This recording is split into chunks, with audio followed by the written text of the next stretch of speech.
আমাকে হারানো এত সোজা নয়। দিদি এটা অ্যাকসেপ্ট করে নিচ্ছ না কেন? তোমার অপাক কোনো সিচুয়েশনে কাউকে ভয় পায় না। অ্যাকসেপ্টেড।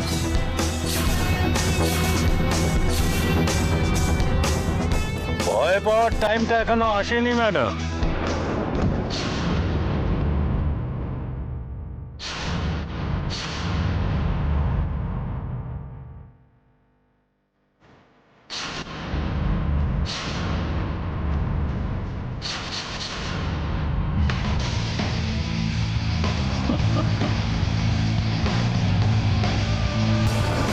এখনো তো কয়েক ঘন্টার সময় বাকি আছে, তারপর দেখুন কি হয়।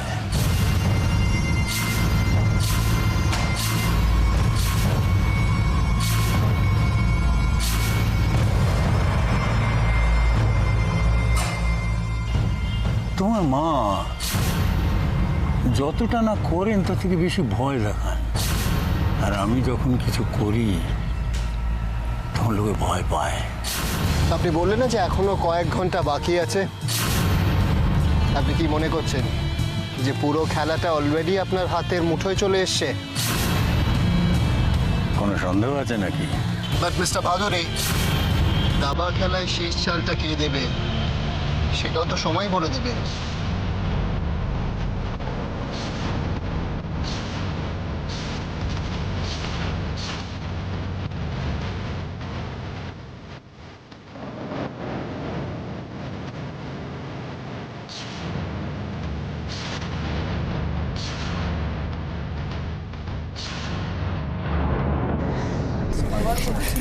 এই এই তোমরা শুনেছো?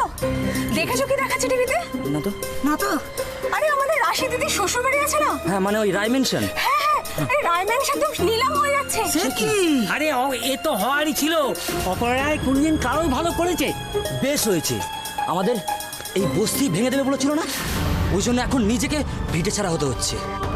আরে তুমি বুঝতে পারছো না, যদি ভিটে ছাড়া হয়, যদি রাশি দিদির আর উজ্জ্বল দাতে যদি বাড়ি ছাড়া হয়, তাহলে ওরা যাবে কোথায়? আর সব থেকে বড় কথা, চিন্তা তো রাশি দিদিকে নিয়ে। আর এটা তো ঠিক বলেছে, ঠিক বলেছে, ঠিক বলেছে, ঠিক বলেছে, ঠিক বলেছে। এখন টিভিতে দেখাচ্ছে। হ্যাঁ দেখাচ্ছে তো। এই চলো চলো চলো চলো চলো চলো চলো। আরে এই দেখো কি লিখেছে, বিখ্যাত শিল্পপতি অপলা রায়ের বাড়ি নিলাম হচ্ছে।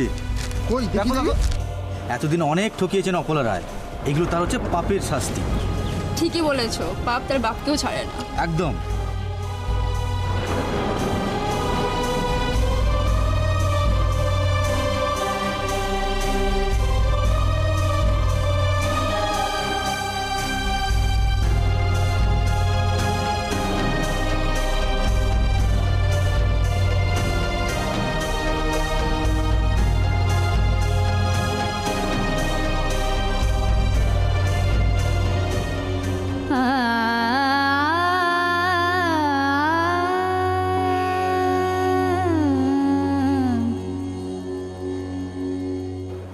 কেন ঠাম্মা, কেন তুমি এত তাড়াতাড়ি আমাকে ছেড়ে চলে গেলে? কেন কেন চলে গেলে ঠাম্মা? কেন? তুই যে আমার মা, শরীর খারাপ হলে সবাই মাকে পাশে যায়। যে বাড়ির ছেলেকে তুই পছন্দ করেছিস, ওই বাড়ির সঙ্গে আমাদের তো ভয়ের স্মৃতি জড়িয়ে রয়েছে। ভয় থেকেই তো রাগের জন্ম। তুমি দেখো ঠাম্মা, আমরা একদিন তোমাদের সব ভয় দূর করে দেব। আমার এই বিপদের দিনে তোমাকে খুব দরকার ছিল ঠাম্মা, তোমাকে খুব দরকার ছিল।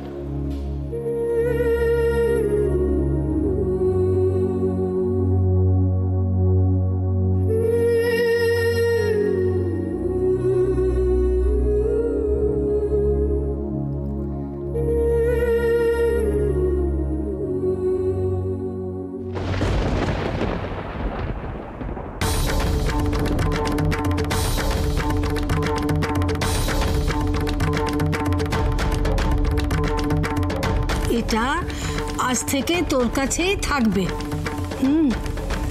এতদিন আমি তোর যোগ্য হয়ে ওঠার অপেক্ষায় ছিলাম। আজ তুই যোগ্য হয়েছিস, এই চাবির দায়িত্ব তোর কাছে থাকবে। তাই তো ঠাম্মা তো আমাকে একটা চাবি দিয়েছিল আর বলেছিল যে এটা তোর কাছে রাখবি, তোর দরকার হবে। রাধামাধব, তুমি আমায় সঠিক রাস্তা দেখাও রাধামাধব।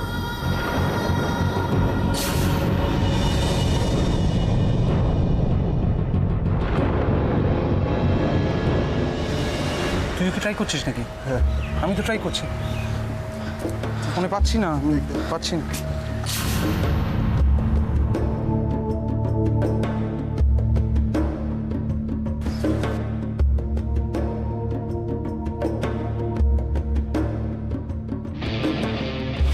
দেব, কি? দেখো আমার ভীষণ খারাপ লাগছে। আমি না ব্যাপারটাকে মেনে নিতে পারছি না। এতদিন মম একাই রয় ম্যানশনটাকে আগলে রেখেছিল, আর আজকে আমরা সবাই মিলেও কিছু করতে পারছি না। Rashmi, we are doing our level best. আমি জানি, কিন্তু আচ্ছা শোনো না, বলছি আমাদের যে ফ্ল্যাট আছে, আমার গয়না আছে, কিছু টাকাও তো আছে, সেগুলো দিয়ে কিছু হবে না? এই নিয়ে তো বহুবার কথা বলেছি আমরা আলোচনা করিনি এটা নিয়ে। প্লিজ জোরদা শোন না, বলছি তুই দেখ না, চেষ্টা করে কিছু তো হবে। উষ্মি, আমার কথাটা শোন, যদি ওগুলো দিয়ে হতো আমি তোর কাছ থেকে আগে এসেই চাইতাম না। বল, একটু বোঝার চেষ্টা করবো। আমি জানি, কিন্তু কিছু তো একটা করতেই হবে এরম ভাবে। ওকে বোঝা। ও না এখনো সেই মমের লিটল প্রিন্সেসই রয়ে গেছে, ওর বড় হলো না। তুই বোঝ কার সাথে ঘর করি। স্টাবার্ন। এনিওয়ে, দেখ, হ্যাঁ বলছি দেখো, এরকম ভাবে চুপ করে কি করে বসে থাকবো? এরকম ভাবে বসে থাকা যায় না, তুমি কেন বুঝতে পারছো না? রশ্মি, আমরা সবাই সবার মতো করে চেষ্টা করছি, কেউ চুপ করে বসে নি, এটা বোঝার চেষ্টা করো। আমার একটা ফোন কল করার আছে।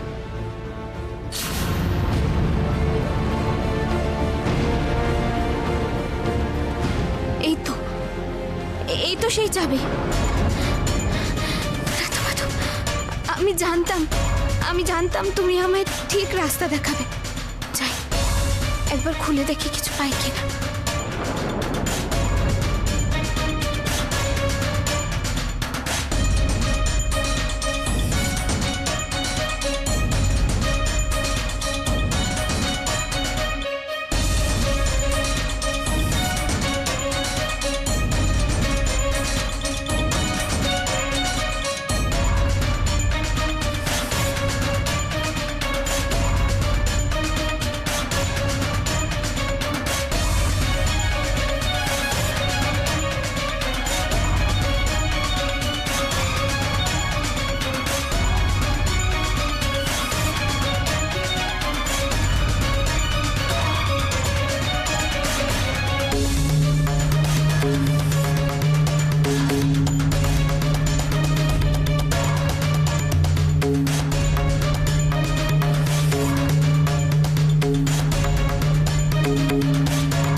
শোন, আমরা যথাসাধ্য চেষ্টা করেছি, আমরা চেষ্টা করেও যাচ্ছি। তাতে কোনো লাভ হয়েছে অজি?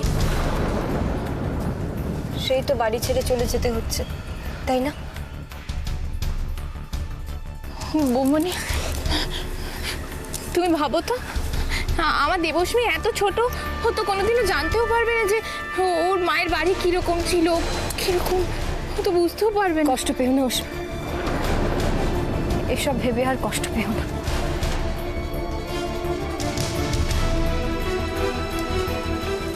বৌমনি, একটা কথা বলবো?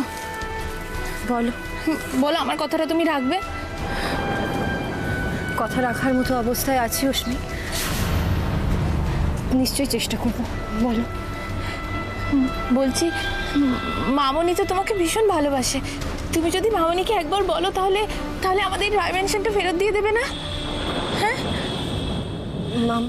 মামনিকে বলবো, কিন্তু বৌমনি একবার বলে দেখো না, দেখো তোমার কথা ফেলবে না। আমি জানি তোমাকে খুব ভালো। তোর কি মাথা খারাপ হয়ে গেছে নাকি? হ্যাঁ, ওই ভদ্রমহিলার কাছ থেকে আমরা হেল্প চাইবো কেন? যেখানে মম সারা জীবন মাথা উঁচু করে সবকিছু করেছে, সেখানে ওনার কাছ থেকে হেল্প চাইবো কেন রে? ও যে একদম ঠিক বলেছ অশ্মি, দরকার নেই। আর দেখ অশ্মি, আমরা এমন কিছু করতে পারি না যেখানে মমের মাথা হেট হবে। আর তুই দেখ, এখনো মম সবাইকে মাথা উঁচু করে ফেস করছে, সেখানে আমরা এরকম কিছু করতে পারি বল? এটা তো করা ঠিক হবে না। দেখ মমকে দেখ তুই একবার।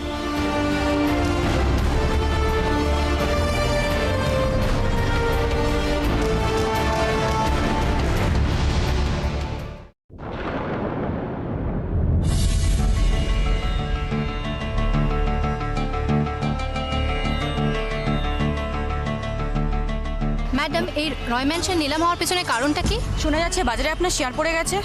আর শোনা যাচ্ছে যে আপনার ব্যাংক ব্যালেন্স নাকি এখন শূন্য। না না, একসঙ্গে সবাই কথা বলে তো আমি কিছু বলতে পারবো না। আমার যা বলার আমি বলছি। আই হোপ আপনাদের সমস্ত প্রশ্নের উত্তর আপনারা পেয়ে যাবেন। মামি এই মিডিয়া লোকদের কেন একটা এন্টারটেইন করছে সেটাই তো বুঝতে পারছি না তখন থেকে। এন্টারটেইন নয় পলাশ, পুরো সিচুয়েশনটা মম একা হ্যান্ডেল করবে বলে ঠিক করেছিল। মম সেটাই করছে। বলে না, জীবনটা তো নদীর স্রোতের মতো, জোয়ার আছে ভাটা আছে, আমাদের জীবনেও তাই। ভালো, আপনি ভালো আছেন? বসুন। সুখ আছে, দুঃখ আছে, প্রাচুর্য আছে, আবার নিঃস্ব আছে, সবই আছে। এই নিয়েই তো জীবন। তার মানে মানুষ তো আর পাল্টায় না, মানুষ একই থাকে।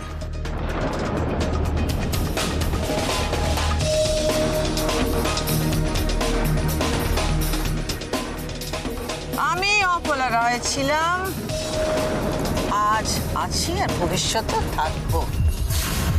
আপনারা ভাবতে পারেন আজ এই জায়গায় দাঁড়িয়ে আমি কি করে এইসব কথা তো জোর দিয়ে বলছি কারণ আমি বুঝতে পেরেছি I have made a mistake. আমি একটা ভুল করেছি আর আমি সেটা বুঝতে পেরেছি।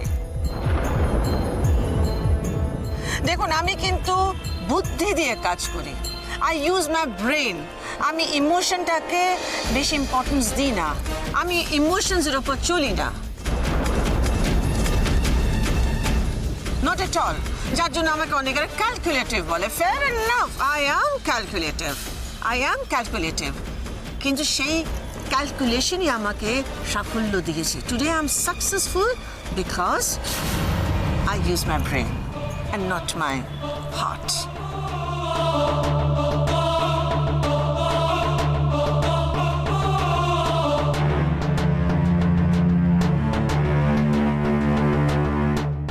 সময় আর বয়সের সাথে সাথে মনটা একটু বেশি কথা বলে। আমার ক্ষেত্রেও তাই হয়েছে। ক্যালকুলেশনটা একটু ভুলে গেলাম আর আমার মনটা ওভাররুল করলো। দেখুন, আমি জীবনের সব কিছু কিন্তু নিজের উপর ডিপেন্ড করে করেছি। অপলা রয় শুধু অপলা রয়কেই ভরসা করেছে। যা করেছি নিজে করেছি, ভুল করেছি ঠিক করেছি, হোয়াট এভার আমি নিজে করেছি, কারোর ওপর ডিপেন্ড করিনি। ব্যাস, মনের কথা শুনে একটা ভুল করলাম, একজনের উপর ডিপেন্ড করে ফেললাম।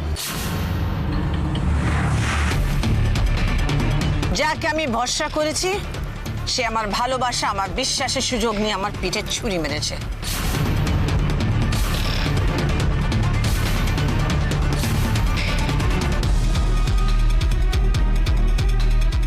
হত্যা দিও না, এগিয়ে চলো।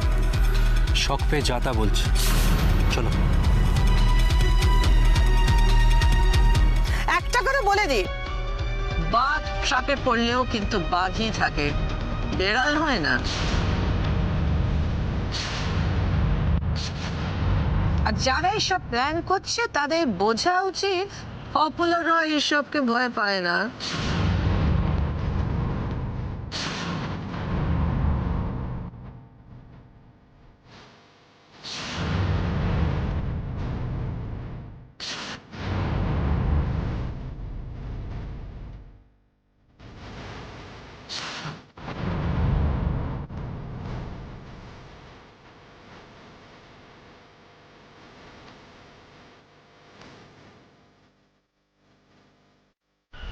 তারা ভাবছে আমি শেষ হয়ে গেছি, মাটিতে গুড়িয়ে পড়েছি আমি।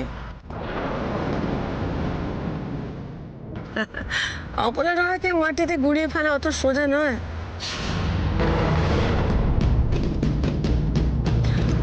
আমি তো ঘুরে দাঁড়াবোই, আর যেদিন আমি ঘুরে দাঁড়াবো তাদের একটু প্রবলেম তো হবেই।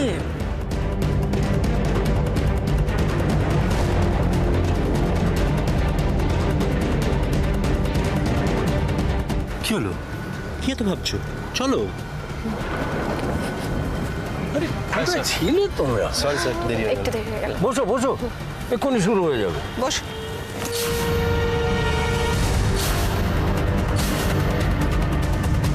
স্যার, হ্যাঁ বলছি অপলা রায়ের মনে হয় মাথাটা খারাপ হয়ে গেছে। কেন কেন? মিডিয়ার সামনে যা পারছে তাই বলছে। আরে বলতে দাও বলতে দাও, বলা ছাড়া এখন আর ওনার করার কি আছে? তবে কথাগুলো কিন্তু আমাদেরই অ্যাড্রেস করে বলছে। বলুক বলুক, শকুনের অভিশাপে গরু মরে না।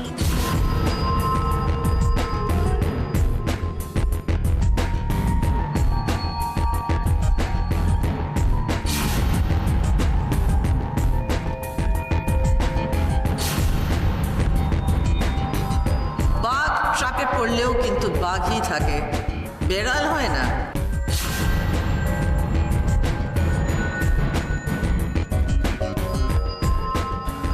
কি হলো? কি এত ভাবছো? না না, কিচ্ছু হয়নি। অকশন শুরু হবে তো।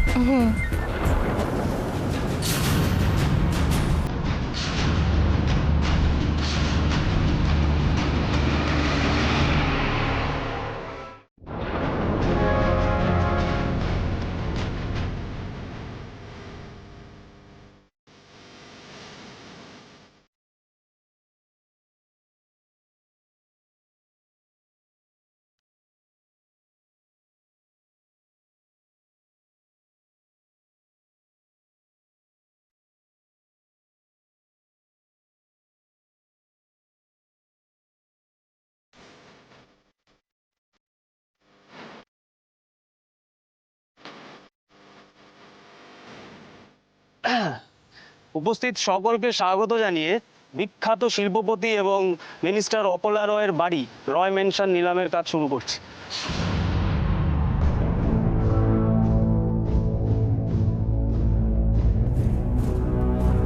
এখানে তো কিচ্ছু পেলাম না, কি করব কিছু বুঝতে পারছি না।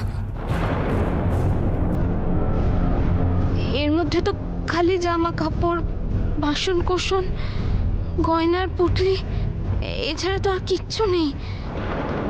ঠাম্মা তাহলে এত যত্ন করে আমাকে এই চাবিটা কেন দিয়েছিল? নিশ্চয়ই এর মধ্যে দরকারি কিছু ছিল,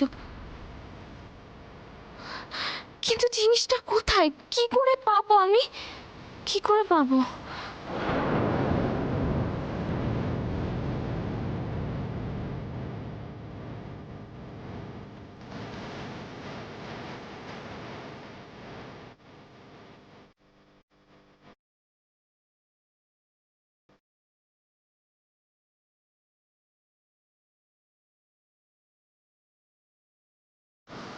হাই মিসেস অপলা রায়, কেমন আছেন? ভালো আছে, থ্যাংক ইউ।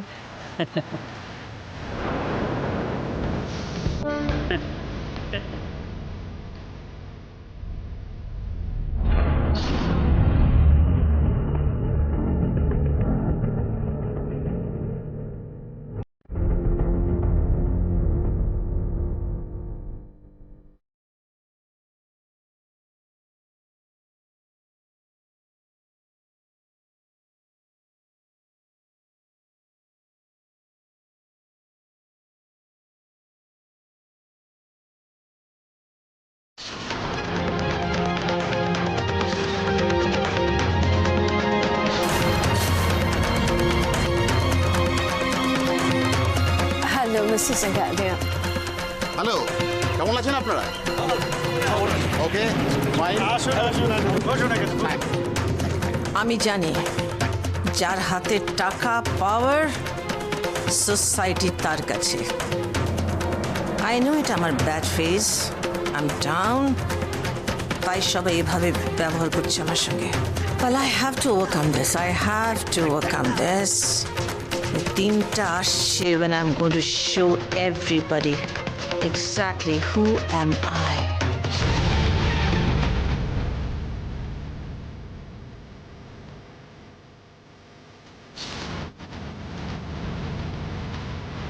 স্যার বলছি অপলা রায়ের পরের স্টেপ কি হবে বলুন তো?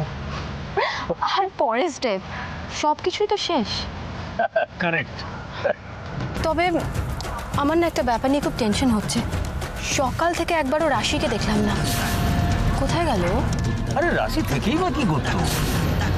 হ্যাঁ, তুমি এখনো রাশিকে চিনলে না? নিজে বিপদে পড়বে দেখে সবাইকে ছেড়ে পালিয়েছি।